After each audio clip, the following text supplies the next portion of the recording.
qualquer pessoa que vier para você e falar assim, não, mas e a lava-toga? Você fala assim, cara, você chegou ontem nessa discussão. Não sabe porra nenhuma. Essa lava-toga era só trampolim para a campanha do Moro. Ou seja, lava-toga não existiu. Não tinha ninguém querendo lavar toga nenhuma ali. Eram só alguns senadores fazendo um trabalho para minar o trabalho dos deputados de direita na Câmara, que estavam indo muito bem, obrigado, tá? O que aconteceu? A gente teve mais uma condenação ontem, a 17 anos de prisão, do homem que foi acusado de furtar, agora condenado, a bola assinada pelo Neymar Júnior, que ficava lá no Congresso Nacional no 8 de janeiro de 2023. O nome dele é Nelson Ribeiro Fonseca Júnior, condenado pelos crimes de golpe de Estado, abolição violenta do Estado Democrático, que juristas sérios dizem que é a mesma coisa, dano qualificado, destruiu o quê? Não há provas, porque não há conduta individualizada. Furto qualificado, vá lá, mesmo que ele tenha devolvido a bola 20 dias depois, dizem que o prazo de devolução foi muito extenso, então, furto qualificado. Associação criminosa armada, a gente sempre fala sobre isso, não havia armas. No 8 de janeiro não havia armas, acharam lá um bodoque, um estilingue, umas bolinhas de gude. E deterioração de patrimônio tombado, a gente precisa também saber, né, o que foi que ele deteriorou. A bola era patrimônio tombado, devolveu com algum problema. E na semana passada, a gente não comentou aqui, esse ainda, o julgamento não está fechado, mas o Alexandre de Moraes já votou para condenar também a 17 anos de prisão o mecânico Fábio Alexandre de Oliveira por participação nos atos de 8 de janeiro. Ele foi, o mecânico, aquele que foi filmado numa cadeira, que nem sabe exatamente se... Ele dizia que era a cadeira do Alexandre de Moraes e estava lá, né, falando mal do Alexandre de Moraes sentado naquela cadeira. E aí, para o Alexandre de Moraes, de novo, cometeu os crimes de abolição violenta do Estado Democrático de Direito, golpe de Estado, que, de novo, mesma coisa, dano qualificado, deterioração de patrimônio tombado e associação criminosa armada. Esse caso desse mecânico que sentou na cadeira do Alexandre de Moraes, ele está sendo ainda analisado pela primeira turma do STF e o Alexandre de Moraes é o relator desse caso. O julgamento é virtual e vai até 5 de agosto. Então é uma série, Max, de absurdos completos assim, praticados pelo Alexandre de Moraes, e a gente infelizmente não vê uma reação à altura, né? Já demorou, já passou da hora. Eu acho que a reação à altura vai vir daqui a 8 dias, né? A primeira, né? Pois é. A primeira de uma série, a gente espera, né? A gente vai ver aí o que vai acontecer nesse julgamento aqui, que inclusive é aqui na Flórida também, né? Novamente, você tem, então, o advogado da Trump Media Group, né? Ele também está representando a Rumble, entrando com esse processo contra o Alexandre de Moraes, mas é triste, né? A gente colocar todas as nossas fichas, nossas esperanças numa ação de um agente externo ao Brasil, né? A gente vê a gente vê aqui Lei Magnitsky, esse processo agora da Trump Media Group, ainda tem toda a situação do Felipe Martins, que há evidências aí de fraude, né, de um documento federal nos Estados Unidos, mas e no Brasil, né? Realmente assim, a gente olha e quem realmente poderia agora assumir essa frente e dizer, olha, você passou dos limites, agora você vai sofrer um impeachment. Aí você olha, quem poderia fazer isso? Davi Alcolumbre. Realmente assim, muito triste ver o Brasil sequestrado por uma corja, né? Por pessoas que não têm nenhum interesse pelo bem do país ou pelo bem do brasileiro. Ao contrário, todo dia são notícias humilhando o povo brasileiro, humilhando as pessoas mais pobres, né, dificultando a vida delas. Agora o governo está brigando para trazer esse IOF de volta, já vão judicializar mesmo, eles não se importam, né, e vem com a mesmo argumentinho de sempre, que os mais ricos, né? Isso só afeta os mais ricos. Gente, não existe isso. Numa economia, você não consegue afetar um ponto só. Né? Ou seja, qualquer ação que você faz num país, numa economia, você vai ter os efeitos, tá?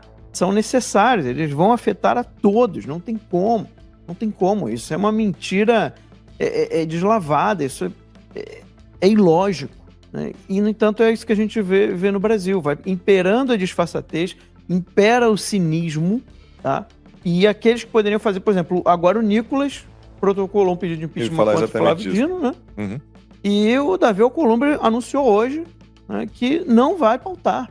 Não vai pautar. Por conta daquela fala do Flávio Dino numa universidade em São Luís, no Maranhão, que é o estado dele, em que ele propõe a formação de uma chapa política para concorrer ao governo do estado.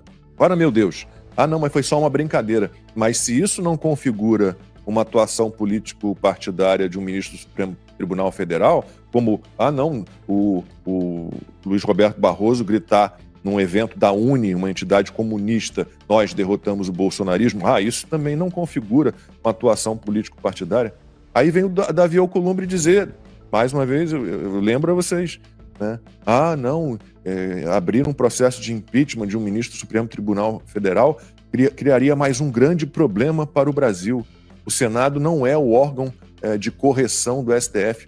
Quem disse que não? É o único que pode botar as coisas constitucionalmente falando, diga-se de passagem. Então... Ou seja, não é nem uma lei, não é uma norma, não é uma... Como é que fala? Tem lei, norma e tem outras coisas. Portaria. Não é nada disso. É constitucional. É o vigia. Por isso... O STF vigia a Constituição, o Senado vigia o vigia da Constituição. Então, por isso que toda vez que alguém fala assim, mas e a lava-toga? Eu sei que eu estou falando com um desinformado, burro, idiota. Por quê? Eu vou repetir aqui. Quando ocorreu na Câmara, era 47 o quê, Max? Tu lembra? PL 4732? Eu acho que é esse o número, não era? É mais ou menos isso. Eu acho que era o projeto de lei 4732. Eu posso dar uma olhadinha daqui a pouco. O que aconteceu? O Felipe Francischini era presidente da CCJ e a Bia Kicis, se eu não me engano, era relatora. E depois ela, acho que no segundo ano, ela ficou como presidente da CCJ. Mas no primeiro ano, que é 2019, no primeiro ano do Bolsonaro como presidente, na CCJ, o Felipe Francischini conseguiu colocar em pauta um projeto de lei que era para tirar a exclusividade do Senado para iniciar um processo de impeachment de um ministro da Suprema Corte. Ou seja, traduzindo em miúdos para vocês, hoje nós estamos na mão única e exclusivamente do Senado, tá? Esse projeto de lei era para fazer com que a pressão já iniciasse na Câmara, ou seja, a Câmara tivesse poderes constitucionais para não deixar a exclusividade para o Senado e fazer com que o processo de impeachment de um ministro ocorresse já na Câmara para depois passar pelo Senado. Que é como tudo que existe hoje no Congresso Nacional funciona da seguinte maneira. Então, primeiro passa-se na Câmara, que é quem representa o povo, e depois o Senado. O Senado não é a casa do povo. Eu acho que isso é bem claro para qualquer pessoa que sabe o mínimo de Constituição no Brasil. A Câmara, sim, o Senado não. E aí, quais foram os senadores que fizeram de tudo para que esse projeto de lei não passasse na Câmara? Exatamente os senadores que estavam fazendo a tal da lava-toga. E a lava-toga nada mais era do que um trampolim de campanha presidencial antecipada feito pelo Álvaro Dias, que estava ali criando o Podemos. Eu esqueci o nome daquele outro senador, que também é do Podemos. Uma bicha louca. Qual é o nome dele? É bem viadinho mesmo. Eu esqueci o nome dele agora. Do Podemos. Ele estava lá nessa lava-toga. Ainda é senador? É, senador. Eu acho que sim. E aí, estava ele e o pessoal já estava preparando a cama para levantar o nome do Moro.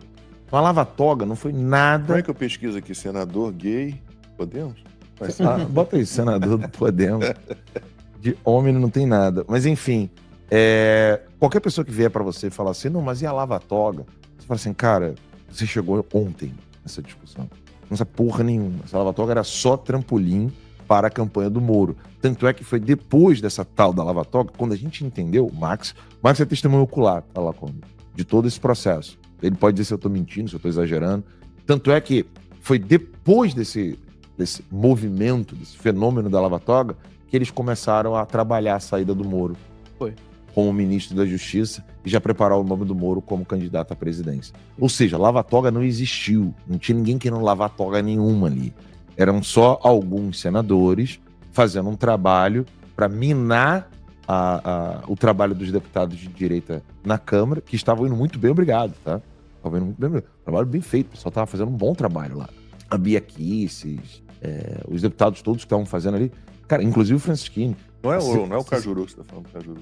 É que tem tanto, né, viado, senador, né? Não, também mas o Cajuru viado, não é senador. viado, não, que eu saiba. Ele é só maluco, né? Ah, ele falou, ele deu culpa a experimentar, né? Não foi o Cajuru? Ele falou isso. Tá de sacanagem. Bota aí no Google agora aí. Jorge Cajuru? Bota no Google. Eu sabia pessoal. que ele era maluco, mas Não, tanto eu não tô assim, ofendendo ninguém, eu estou retratando, eu tô relatando, É o gente. fato, né? Eu estou Fato é relatando. fato. Não. Mas teve isso. Eu lembro de uma história dessa, sim. Não, gente, ele falou isso em entrevista, tem registro de áudio. Eu me lembro disso. Coloca aí, produção, por favor. Eu me lembro do... Não, ele falou, eu fui dar pra experimentar. Eu tô falando sério? Começou olhando a dos outros no Eu mictório. tô mentindo? Eu tô mentindo, Max? Não, eu me lembro de uma história dessa. Eu não tô lembrando exatamente. Rapaz, deixa eu... Mas eu acho que teve Tem isso um mesmo. vídeo, Lacombe. Acho que teve isso Nossa, mesmo. mãe. Não, gente, tem o vídeo dele falando que deu pra experimentar, Que loucura. pra ver como era. Que loucura. Enfim, vamos elevar o bate-papo aqui pra falar de Cajuru. Deixa o resto pro botequim da noite, eu digo o boletim É. da noite.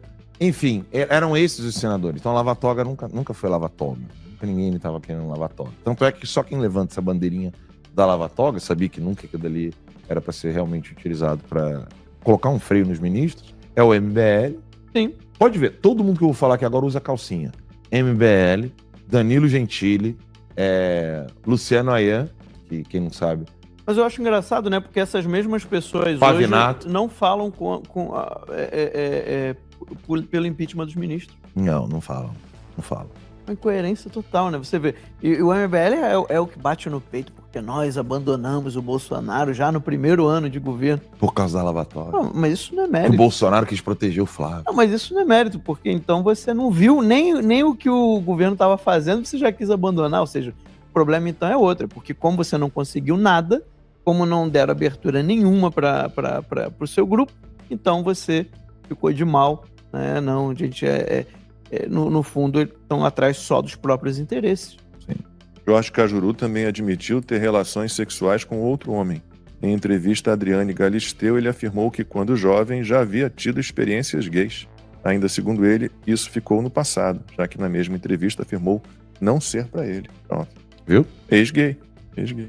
É isso, meu Foi só Deus. para experimentar, né? Algumas pessoas experimentam cachaça. Ele experimentou.